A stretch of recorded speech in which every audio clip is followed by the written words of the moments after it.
guess it is about the friends you met along the way, is what he said. How do you guys feeling about it? How do you guys feeling about the overall impact and where it leaves us? I want to throw that to you first, Johnny, because you've spent Okay, a fair amount of your. If we can get a little personal and sure. philosophical here, you've dedicated a fair amount of your professional life to this show, and Yeah. you've followed it and been embedded with the fan base for a fair amount of time. You've put your heart and soul into this creative work. How are you feeling at the end of it? It's bittersweet. When I first moved to LA, I was working a lot of odd jobs, PA gigs, restaurant gigs. I Skip would the be at the backstory. I want to get in the mental state. I'm just saying that like I was pulled out of like working on The Voice as a PA making no money to working at Buffalo Wild Wings serving, people dressed like Edward Scissorhands on Hollywood Boulevard. And I got plucked into Skybound and they hired me and I became their social media manager. And I worked on The Walking Dead basically for 6 years. And it was really rewarding. I mean, it's kind of sad to see it go, but I think it's time. I think it's been time a little bit, but that you wanted to tell the whole story of the comics, and I get that. I honestly think they stuck the landing. I mean, it wasn't a perfect finale. No finale is truly, truly, truly perfect. Maybe Breaking Bad is. I'm happy to have had it in my life. That was probably a long-winded answer. I like that. No, that was beautiful. That was exactly what I was hoping for. Thank you, Johnny. Okay, great. You're also preaching Back to to the me. choir. I know, and yeah, and I'm thankful for all the people I met through doing this, and I know you guys because of it. And I know a lot of people on Twitter who follow me and a lot of friends who I've made along the way because of this show and all the cool experiences I got to do at Comic Cons and things like that. So thank you to The Walking Dead. But Johnny, I have good news and I have bad news. We're not The friends. good news is the good times never have to end. Oh, okay, great. Because, and this is part of the bad news, there are roughly 8 bajillion spin-offs and or other things that they will try to do within this world because, God damn it, IP is big. And they gotta keep making those Walking Dead things. What I will say about the show coming into the end of it is that the toughest job the show had was to separate itself from a surprisingly groundbreaking and massive comic book series that Robert Kirkman had created that came with certain expectations, characters, and rules with it. And over time, the things that you could do within a comic book that did not extend to TV series, like say an actor who is your lead character who kind of gets a little bit tired of the role 8 years into it, would like to leave, or people age or whatever. With a comic book, you don't have to worry about that.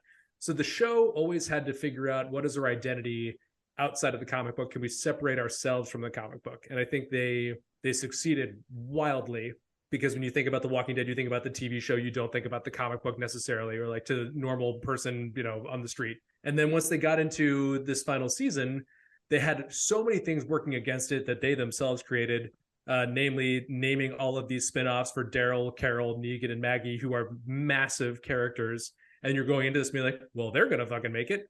And still managed to tell, I would argue, a better Commonwealth story in the final season than they did in the comic. They had more characters to play with. They still had some of like the fan favorites, like Sebastian being a little fucking asshole. But guys like Lance and the CIA guy, I forget his name, forgive me. Like really compelling crony characters, but also giving you like great, like that. The woman who played Pamela Milton was also excellent. And then just to really be like, hey guys, this is our own thing. It's separate from the comic book, and also we've got to inject a little life into the show. Goddamn, the variant walkers.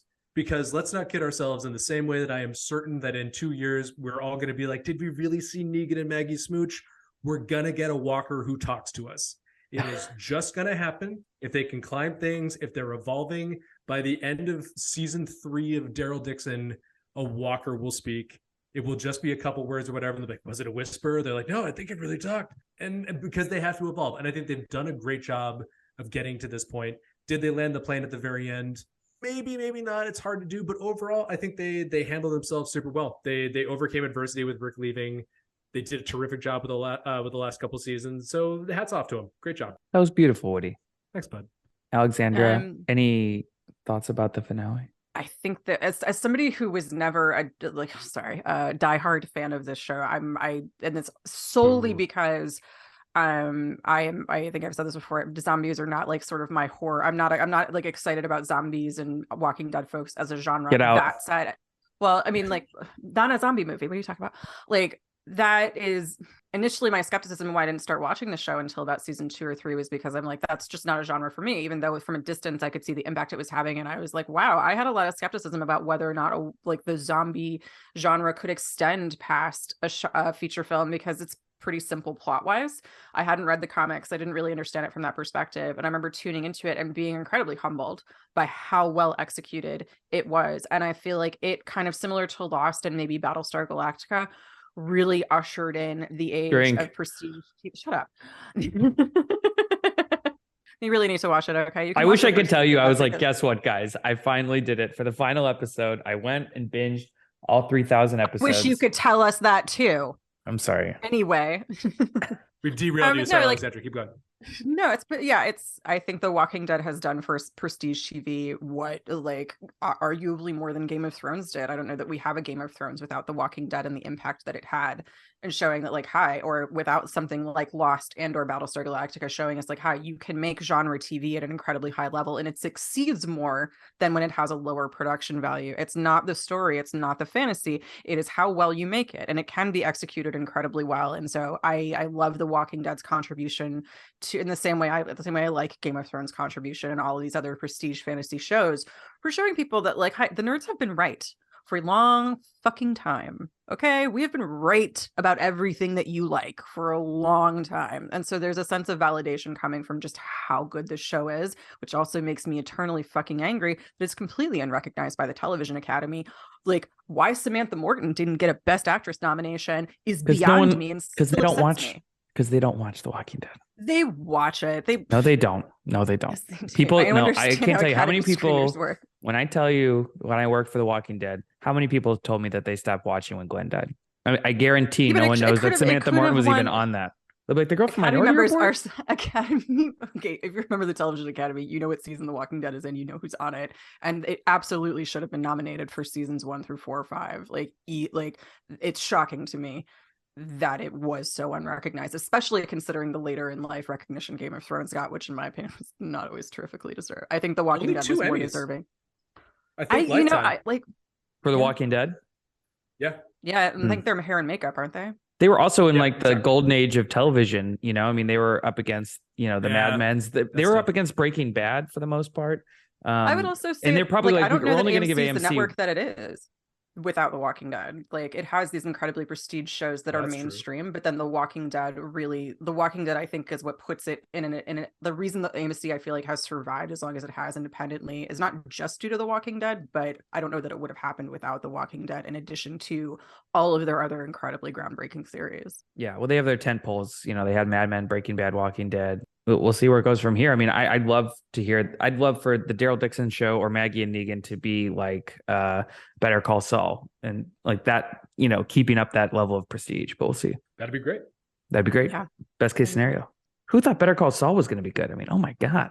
Right. Well, I mean, Bob Odenkirk is astounding. But I mean, I know he is, but I'm just saying, I think they did the smart thing that I worry they're not really doing with House of the Dragon, which is like, we cannot follow up Breaking Bad. So here is a story about a character that is beloved, and here is the story that is right for him, but I'm Vince Gilligan and I'm going to give it my incredible skill level that I already have. And he wound up evolving from Breaking Bad, which continues to mind blow me how fucking good those shows are. Yeah, you could also talk about, I was almost getting to my second Andor mention, but they did a good job overall. But could someone tell just a joke? Could we get some lighter fare for fucking once? I mean, goddamn, guys. Yeah, everything's really, really dark, and I guess that's like their niche. For Christ's sake. God. Yeah, Johnny, kids are. Yeah. Would you indulge me with a winners and losers for the entire series while we're doing this one last time? I would say the Walkers are winners. I mean, they are still around, and not only that, they are evolving. Loser is any character who has hope for humanity, who has a heart of gold. Glenn, Herschel, Beth, anyone like that. This world doesn't like the cut of your jib. That's what I would say. What about you? Winner, Daryl, the original character for the show, the man, the myth, the legend. You're right.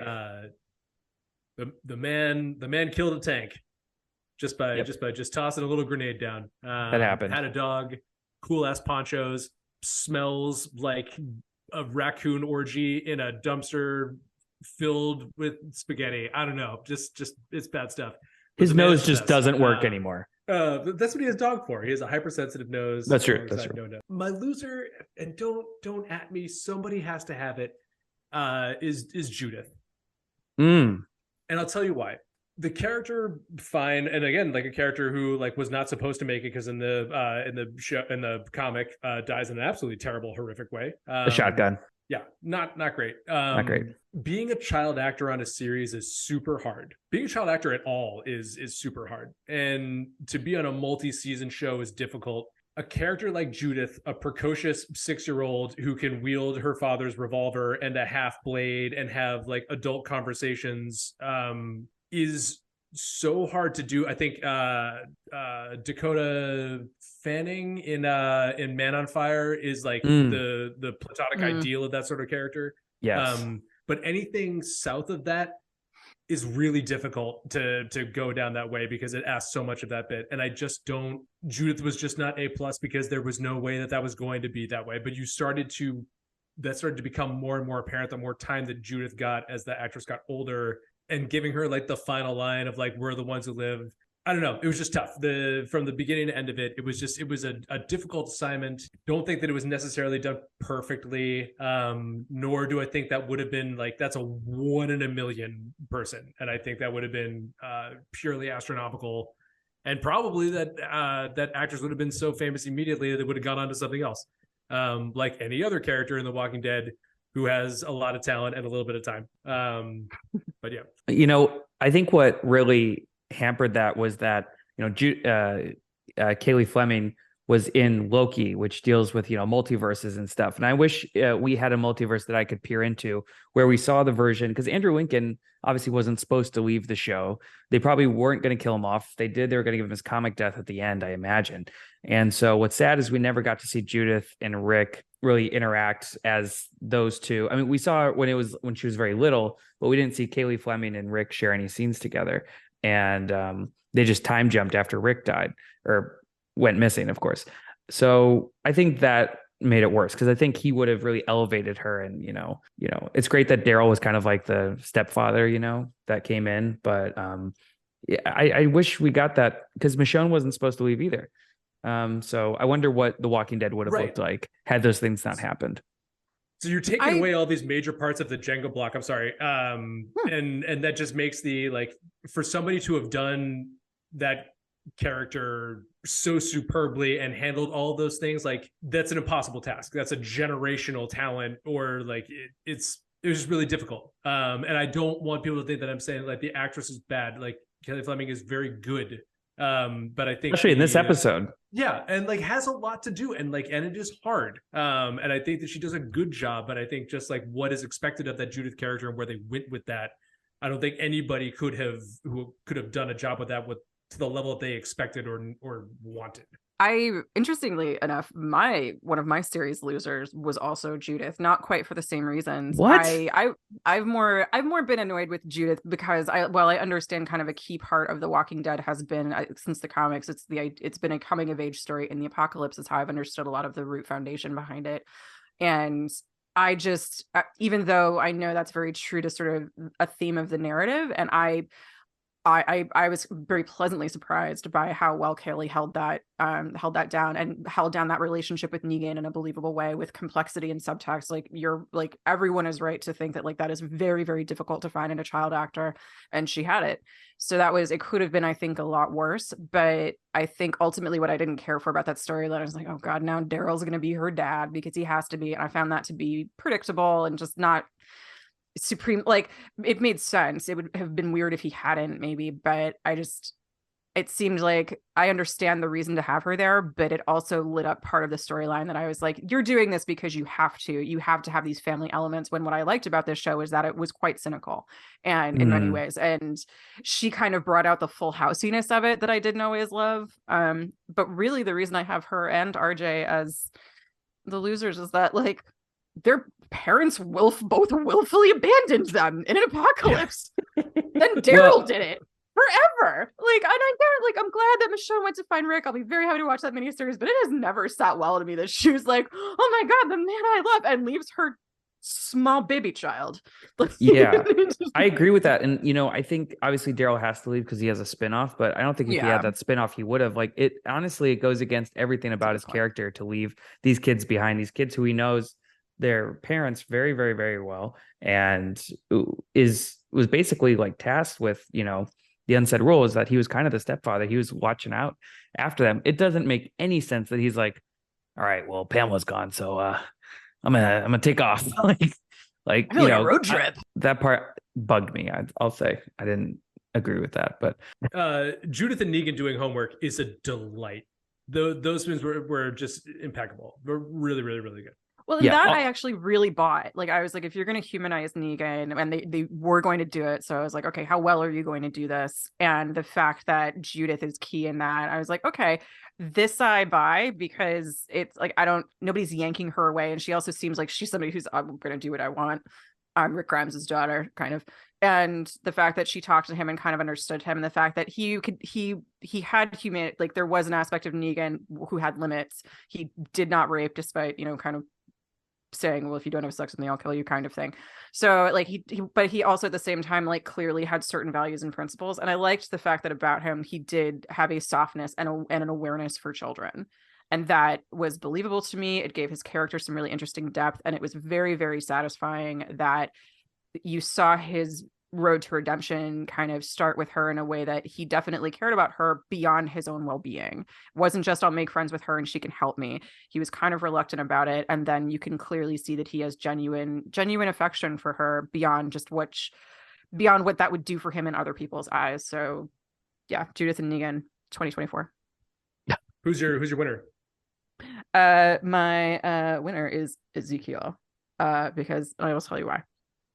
I cannot think of a better result to an apocalypse than if I create a LARPing system full of enthusiastic participants, and I also get to keep a tiger, and I have a nice, like, high school campus to live in, like, with the worst. Like, he had to deal with some shit. Everybody had to deal with some shit. But not only did Ezekiel help create a society, he made a fun one, and he made, like, a prosperous one. And like, he had a tiger. He had an actual tiger that obeyed him. And that was like his friend and pet that I was genuinely very sad of, which when the card R.I.P. Shiva. R.I.P. Shiva. So I'm still kind of, the Kingdom is still my favorite discovery. I mean, I like all the weird ones. I loved the Whisperers. I've loved the Heaps, the garbage people. Jadis' garbage people. Yeah, and I love the spoken word folks that, like, Maggie goes off with that we never see again. So I like all the, like, the strange things that come out of the apocalypse. And I don't know, part of that was I think we found levity with Ezekiel, just in the sense of, like, he's like, well, if we're gonna do this, let's have some fucking fun about it. And then Carol's like, I like that he chose to do that with things. Like, I feel like I relate most to, if I were going to approach an apocalypse and I had this, I'd be like, all right, well, we all need some levity. When they gave him, like, that, like, neck tumor in season 10, I was like, well, he's dead. And also the fact that he survived, not only did he survive the finale, but he survived a time jump forward, and he's now the governor of the Commonwealth, and Mercer lieutenant governor. And hey, Mercer, you don't have to wear red armor anymore. But he did. Mercer wins my most looks like his comic book character. Like, oh my God. I remember looking it up and being like, Jesus. You would think by having two very bad encounters with people calling themselves the governor, that, like, by then they'd be like, we don't have to call him this. Like, we don't have to call him King Ezekiel, but, like, I don't know, prefect, mayor. He went right to governor. Commerce, like, literally anything except governor. Just like, I don't know. Like, we have a bad history with that word. We had literally the governor, and then we had use the G word in this house. Ezekiel, not all governors. Hashtag not all governors. Oh my gosh. I would love to just, like, have, like, a mini web series of Pamela just, like, observing how they're, like, handling society and building it up, like, from her jail cell, and being like, I wouldn't have done it like that. It's not gonna work. But then like a week later and it's flourishing. She still wouldn't have done it like that. Oh, you guys aren't going to implement taxes? Well, good luck. Interesting. Yeah. Oh, you're not going to shoot kids? We're going to put in the big house. Nobody? Yep. Right. Interesting. Still calling yourself the governor, huh? Doesn't seem so different from my reign. That's okay. Little derivative, you know. I'm gonna sell, so don't worry about it. Oh, we're keeping the stormtrooper armor white. Yep. Well, I didn't like it, but we keep it up. Those Jedi robes Good look cute. very biteable. Just saying. Yeah. Another low-key winner, Carol's hair. She finally cut it. Thank God. Thank God. As a person who has long hair and who has spent time around tiny children, I didn't understand why anybody in the apocalypse had long hair, because it is a liability. Yeah, have a knife. Tough. It's right there. It's a flex. It's a flex. Again, Johnny, if you would indulge me, I would. I have been enjoying a lot of podcasts from the Ringerverse, particularly the House of R hype meter, and I was wondering if you would indulge me with our top 3 all-time Walking Dead moments. And here's how I propose the rules. We rank our 3 from number 3, number 2, number 1. If we have any overlap, the highest one will be mentioned. So Johnny, if you have one that you love at 3 and I love it at 1, we skip 3 and we talk about it at 1. Okay, sounds good. Should I start it off? I would love it if you started. What's your third? My third is straight from the Grove, and I'm not talking about that fancy mall in LA. I am talking about Carol gunning down Lizzie and Mika. Very sad, but it was a big turning point for the show because it really showed that we'd seen kids die before, but this was just like so brutal, and it just showed the tough decisions that are forced to be made in this apocalypse, and that not all people, sorry Mika and Lizzie, are not cut out for the apocalypse. Mika far too optimistic, Lizzie far too crazy. So that was a wild moment, and I was like, this show rocks after I watched that. Number 2, sorry, Negan killing Alexandra. Glenn. Just want to check to make sure that, because we haven't seen each other's list. Alexandra, did you have Carol murders children in your top 3 Walking Dead It's an honorable mention, but no, it is not in my top 3. Yeah, I'm gonna look at my list real quick. Do I have Carol murders children? Okay, I didn't really phrase it like 3, that. I said the Grove. Not a 2. Not a, no. Okay. Keep going. What's your number 2? Okay, little shade. Number 2 is Negan killing Glenn. This might be number 1 for a lot of people. But this was obviously wow. Well, this is, you have it. Nope. Okay, well, it's a turning point, another turning point for the show. I guess that's what I'm kind of doing is milestones here. That's when we found out that, yeah, you know what? The plot armor that your favorite characters, you thought they had, they don't have it. A lot of people thought Glenn was safe forever. He wasn't. Abraham, yeah, it was pretty predictable, but, figured he would die at some point. But Glenn, yeah. And you know what? You alienated half your audience doing it. So congrats. And that was a big moment. But it also introduced Negan, and he's my favorite character. Spoilers.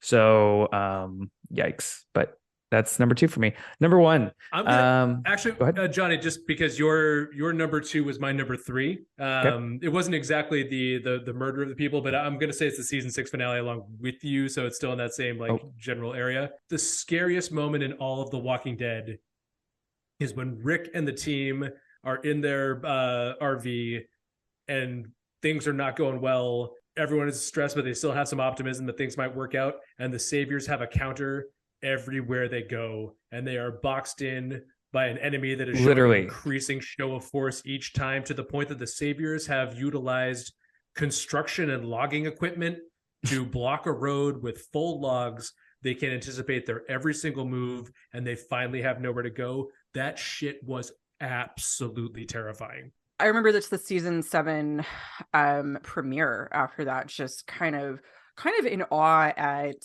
how Negan was just breaking everything that Rick had built apart season by season by season, and he was just taking him apart piece by piece by piece by piece by piece, until finally Rick returns home to Alexandria defeated.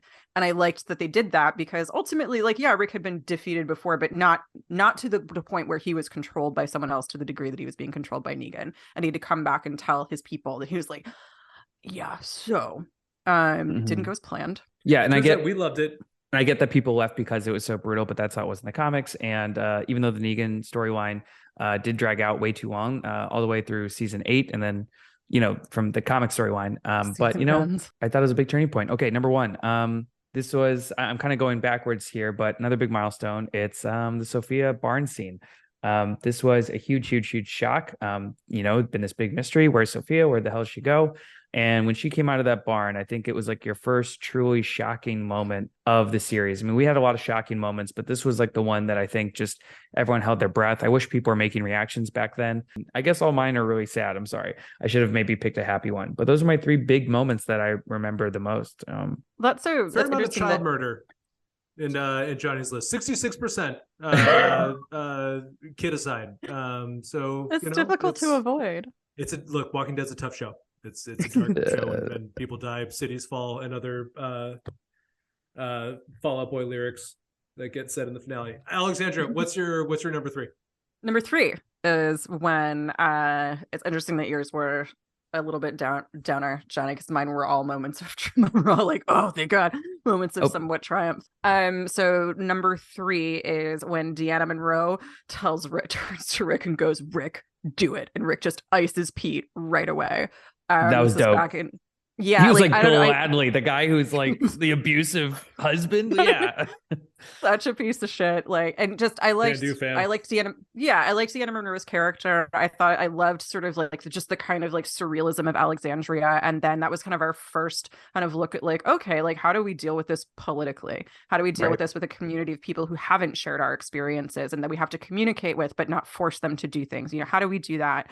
And I thought she was such good casting because you really, really saw how committed she was, because she'd created a community and she did not want to have to kind of devolve back to the value system that Rick had and have killing and violence.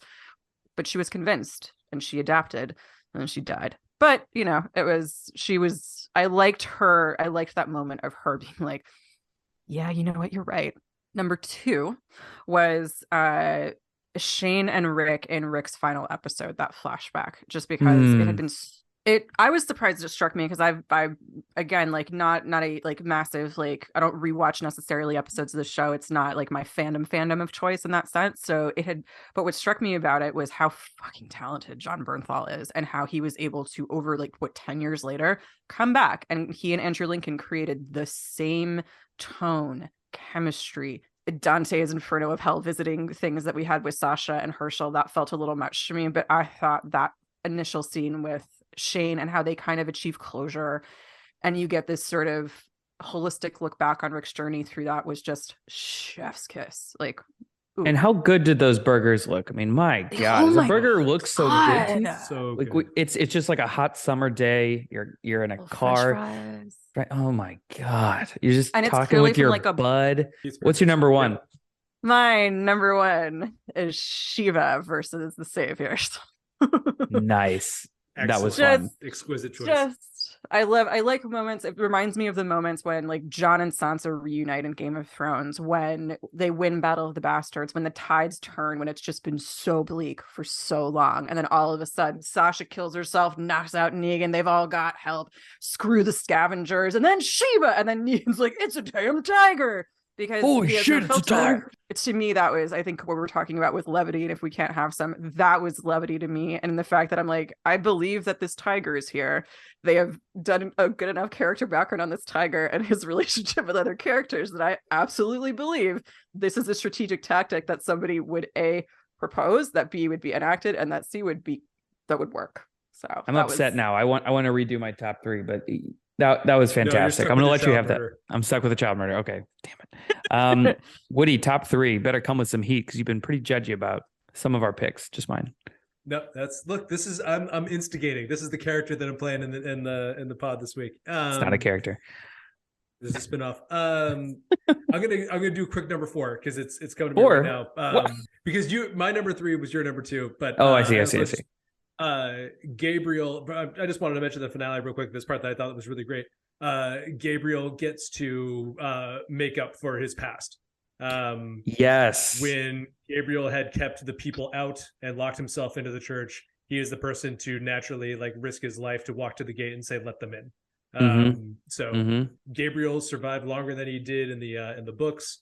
There were several moments where he just became the I spoke to God, he told me to murder all of you type deal. One of the hardest dudes to walk planet Earth. But getting that moment I thought was a terrific closure for that character's arc. So I thought that was great.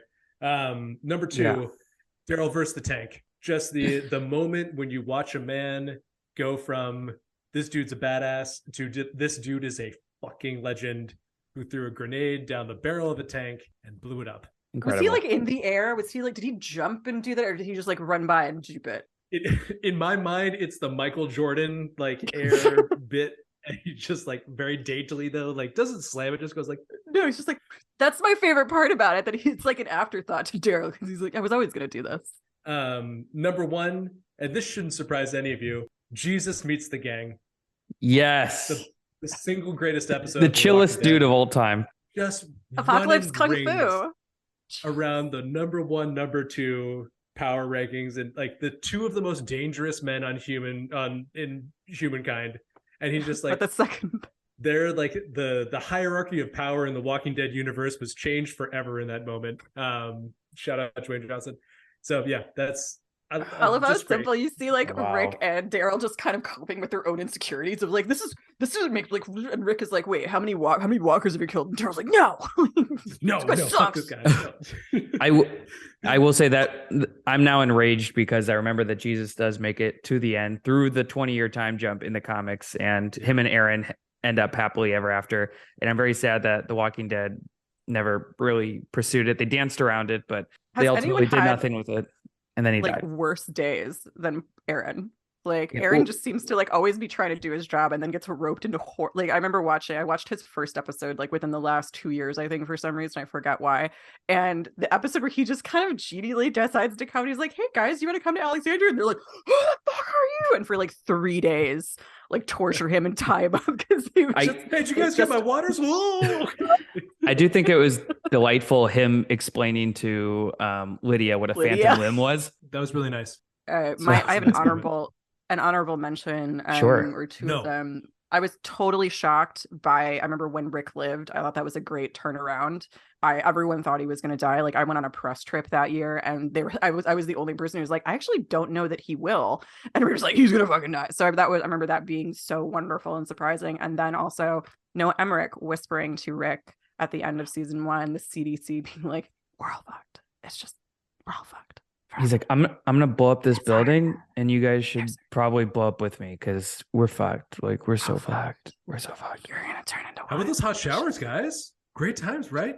Wow, guys, it has been such a wild ride. There's a lot of things we're not even thinking about, but I think we covered a lot. I think this podcast has meant a lot to me. We all created it together, and you guys, we became a lot closer through it. We've gone through some crazy times. I remember being like just deliriously exhausted, recording these at like 8 p.m. way after hours. I remember we took shots. Did we have a shot theme segment? We stole a bottle of Spirits of the Apocalypse bourbon. Relocated. We didn't steal. We relocated it at the wet bar in the basement, and we just took that into the voiceover booth and we put it back. Yeah. You guys are really fantastic. The show's meant a lot to me. I'm sad to see it go, even though we have spinoffs. I hope for the best for them, but this show is over, and that makes me sad. But we had a lot of great times. It is about the people we met along the way, right?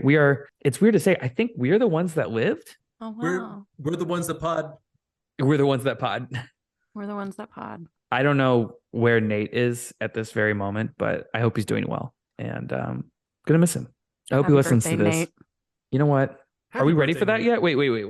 Before we do happy birthday, Nate, any other parting words for you guys? This felt very much like the ending of it, but parting words. Look, I don't know how to tell this to you, listener. But you've stayed on this long, so I'm just going to assume that you're a Walking Dead stan, and that you've also or dead me to just slander the good name of Judith.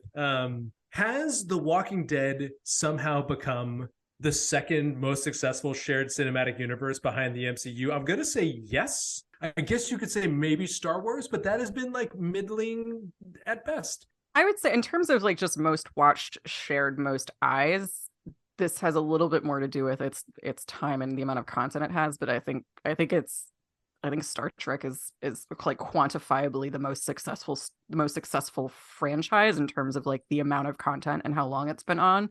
But I say that in part because I think The Walking Dead weirdly is a new Star Trek in terms of the values. While it's incredibly cynical, it's similar. The values it aspires to be are very similar to those of Star Trek, which is egalitarian society and just, not being a dick and being a good community member. And it also has this universe where it can spin off in kind of every direction, and do so by keeping a similar tone and ideals, and still create something that's unique and appeals to different people. I'm just going to say, we're on season 7 of Fear the Walking Dead, season 8? Almost season 8. So we've just ended a flagship series of 11 seasons. No one is watching Fear. I would say like 1 million max. Season 2 of World Beyond, plus Tales, which had come out to some success, plus these 3 that are coming out. Any other like cinematic universe has imploded by this point. And one of 2 things are going to happen. Either all 3 of these spinoffs fall on their face. I don't think they will allow the Rick and Michonne miniseries to not be good. I think AMC knows what they're doing.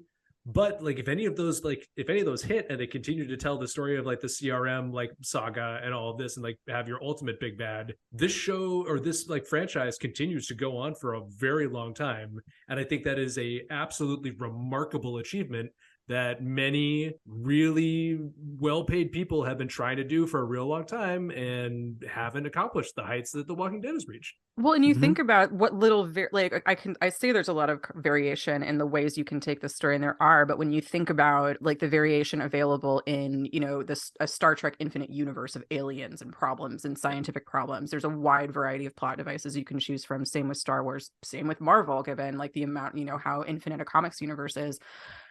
The Walking Dead has had a similar impact and has a much, in terms of the amount of different kind of tones and characters and environments you can pull from, a much smaller pool. You can't really do The Walking Dead not out of the post-apocalypse, and like you can go to different parts of the planet, but people are probably going to be suffering from relatively similar problems. So just in terms of the scale of its palette, what it's managed to do with what I would consider to be fewer resources in terms of different approaches is remarkable. Yeah, and who's kidding who? If Daryl Dixon gets a season 2 pickup, Carol is showing up. I mean, oh yeah, I think that's that. I mean, I don't know. I still want to know what it means to relocate to France from Virginia against your will. I don't know how that happens. I don't know who's still running cross-Atlantic boats, but someone is. So I would like to know. Doubt it's a plane. I'd like to know the tea behind behind the Carol departing that series, because I do not think it was location based. That is my completely speculative gossip there. I'm really curious to see what would happen with that. Well, if any of these shows are really good, maybe we bring this podcast back for, a review of a season or something like that. But if and when that happens, whether it happens, this has been a great ride. Talk Dead to Me, a great show. I revived it from the dead to bring you guys this episode. We are happy to bring you this episode. We love you. If you're still listening, you probably passed out and this is just playing in the background at 3 a.m. and your dog is barking at your phone. But for those who are actually awake to listen to it, thank you so much. And I appreciate you guys. Thanks for being my co-hosts. You guys are fantastic people, and we've all gone on to do great things, except for Woody, who's still at Skybound. And no, I'm kidding. Middling to terrible. Before we go, do you guys have any plugs? Anywhere you want people to follow you, physically or digitally? Digitally, you can find me across all platforms at ALX August. You can find me on your various social medias. The Woody Tondorf. Tondorf. The classic spelling. That's going to get used in some sort of phishing scam where they're like, we've got his personal information, but people misspell my last name all the time. I don't get it. It happens. People mispronounce mine, and it is a month. Banks won't allow me to use the apostrophe in my last name, just erasing all Irish people. Apparently, they're like, sorry, no special characters. It's an apostrophe. It's not an exclamation point. Johnny, would it help if you know that you're a special character to me? Thank you. That's really nice. You can find me at Johnny Odell. I have my own YouTube channels. One is my name. The other is J2O. Follow me there. Subscribe to my Patreon. And yeah, I think that's it, guys. Be a patron, damn it. He works hard. Best Seriously. React videos in the game. Thank Real you. quick, just as somebody who has managed to leave a job and create a self-sustaining couple of YouTube channels has been something that I have been watching with awe and such pride. And I'm so Oh, happy for you, Johnny. You are so good at this. And it's thank been you. so fun to do it with you guys. I do have a gun to your head, Good but I job, appreciate the Johnny. kind words. Thank you. And you know what? As always, happy birthday to Nate. Happy birthday, Nate. Happy birthday, Nate. All right, that's it. We did it, guys. Very good.